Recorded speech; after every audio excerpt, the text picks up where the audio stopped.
We'll be watching reaction from Froggo. Since the beginning of anime, we have had hate trains on almost every single character. No character has ever been safe from a hate thread or just even a snarky comment. It exists everywhere. Nowadays, people will use big or AI for just about anyone they don't like or disagree with. Correct. Oh my boy, now you're looking like a fool. And with this comes some issues. Some characters have become hated or even overhated just because of some agenda people wanted to push. Maintaining the agenda is their top priority. I don't even know what to believe anymore. Does Shanks really have a Haki wand? And did Law actually fake his backstory? Bro, I don't even know. What I do know is if you like my cat, make sure you like and subscribe. Also, I got surgery for my mouth, so if I sound like Daffy Duck, then just allow it. Anyways, here are some anime characters that I think are overhated. Stop right there, brother.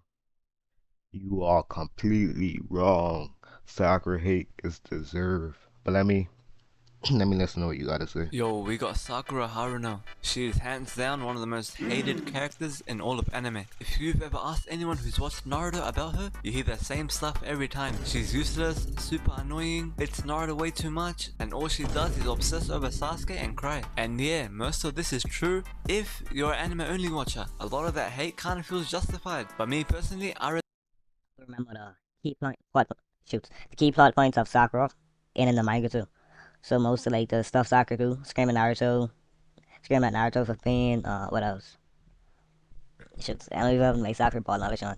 Talking like she loved Naruto, helping Sasuke after he tried to kill her. Like most of the main plot points, it's the same in the manga anime, so you can't really just use that as a point. the manga first because we had like the volumes at school, and I straight up didn't Maybe like the filler, but that exists for every character in anime and manga. understand why that hate was so intense. Like obviously she was annoying, but she wasn't that bad. She just felt like a normal character with her own issues. But it turns out the anime studio itself, Studio Pierrot, they love to add whatever they want in terms of filler, and a lot of these scenes made her look much worse. Like a lot of times Sakura punching Naruto in the anime did not happen, and they also cut out a lot of the caring and protective moments that Sakura had in the manga as well. All this made her character look so much worse. So yeah, in 2026 we are stopping Sakura hate, because we're gonna jump in and see the examples. You're gonna see that Studio Pierrot had an agenda against Sakura. Early on in Naruto, in chapter 3, Sakura makes that infamous comment about Naruto being lucky because he doesn't have parents. And yeah, that line is hella bad, but I'm not defending that. But here is something that people forget. In both the anime and the manga, Sasuke immediately checks her and tells her that Naruto being an orphan isn't some kind of privilege. And Sakura is pretty stunned by this. But only in the manga, she starts reflecting on what she said. She realizes what she said was wrong, and then says maybe she could be nicer from then on. And the scene just ends here, but the anime did things differently. The anime adds an extra scene that never existed in the manga. Naruto came back to the bench and Sakura thinks that he might be Sasuke in disguise.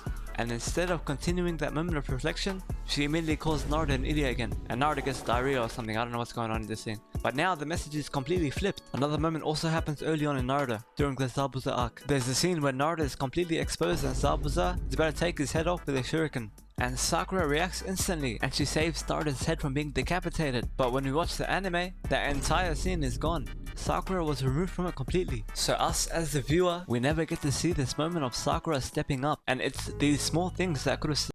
Yeah. But for me, Sakura made me unable to watch anime. I can keep that 200, y'all. I could not watch anime. Being like, it's like these guys really had an agenda against her, bro. But I'm noticing, I'm onto you guys. Then we got this scene from the tuning exams. As you can see in the anime, she's sort of making fun of him, being like, it's the worst type of test from Naruto, and she's sort of laughing at him. But in the manga, she's kind of supportive, like she wants Naruto to do well. But again, the anime's got an agenda, because they also made up a few scenes. Some of the dialogue in the anime was not present in the manga. For example, this one here, Sakura is showing a moral dilemma about who to heal first, Naruto or Sasuke. But this hesitation ruins her character. Sakura is usually shown to be firm, like in the manga panel, where she says that she wants to save both of them. This makes me feel like the studio had us in some sort of genjutsu, cause they made me believe that Sakura is one of the worst characters known to man. Cause how are you telling me that 90% of the time Sakura is hitting Naruto in the face? This is all filler. On top of... I could not watch all the filler with Sakura. She got too annoying.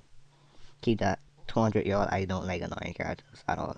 This, Sakura also got nerfed. In the fight against Kaguya, Sakura manages to get a hit and break off one of the horns. But in the anime, this detail is removed. And there's many other details when it comes to Sakura that the anime doesn't bother adding. We need a Naruto remake ASAP, without Studio Pierrot's agenda and their propaganda. And there will be no more Sakura hate in 2026. Yo, I can't lie, Zenitsu is one of the biggest crybabies I've ever seen in any anime. The anime Demon Slayer itself is honestly mid, but I feel like for most people, Zenitsu honestly made the anime so hard to watch, and I can't blame them. I can't lie, Zenitsu for me is a definition of Japanese humor. I feel like this is some shit that only Japanese people will laugh at, cause I don't know anyone else that finds his brother funny. Some of his moments feel like watching Sanji from One Piece, and even for him, after watching a few nosebleed jokes, this stuff gets old pretty fast. I just know people have dropped the show because of Zenitsu, but I can't lie, he gets better as the show progresses. But honestly, it takes a while. The main reason why people don't like him so much is because he cries way too much. Every scene you see him in, he is crying at something. Heck, the first time we see him speak on screen, he's crying, and in this scene he's forcing some girl to marry him, and then she smacks the shit out of him or something. Does anyone actually find these jokes funny anymore? Leave a comment if you find that joke funny. Please, I want to know who you are. But anyways, I'm forgetting that I'm meant to be saying why he's overhated. I've just been hating on him this whole time. But yeah, Zenitsu's panic mode where he's screaming a lot and crying does get old pretty quickly. But then low-key, when you think about it, Demon Slayer is a brutal world where kids are thrown into life or death fights against monsters. But yeah, his over-the-top reactions are most likely comic relief, but they are slightly honest, cause when you look around in the show, everyone acts like nothing affects him. Cause you got Tanjiro who barely cried when his whole family got slaughtered, but when he sees Rengoku's death, he starts crying like he knew him his whole life. But he knew him for 8 hours. But low-key, Zenitsu does keep it real. Like if you're scared, you're scared, bro. But when it comes to this, he gets way better later on. Like in season 1 when he fights asleep, thunder breathing goes crazy, and if you keep watching in later arcs when he's awake, he actually levels up and faces his fear. Like during the entertainment district arc, he starts fighting conscious more, and he low-key drops that sim shit that he had in the earlier seasons. And if you watch the Infinity Castle movie, you know that he was moving different. He took on an upper moon by himself, but I can't lie, this upper moon was a fraud, bruh. Like in comparison with the other upper moons, this guy was trash. But fair enough, my boy Zenitsu leveled up, and low-key I like his character now. And now that I look back on it, he low-key is overhated. Matter of fact, all the Zenitsu hate should be directed back to Sanji. I'm tired of them nosebleed jokes, but jokes aside, Zenitsu's character does improve. And if you've read the manga, you know. Anyways, that's all I got. Subscribe to me, but show my boys what's going on.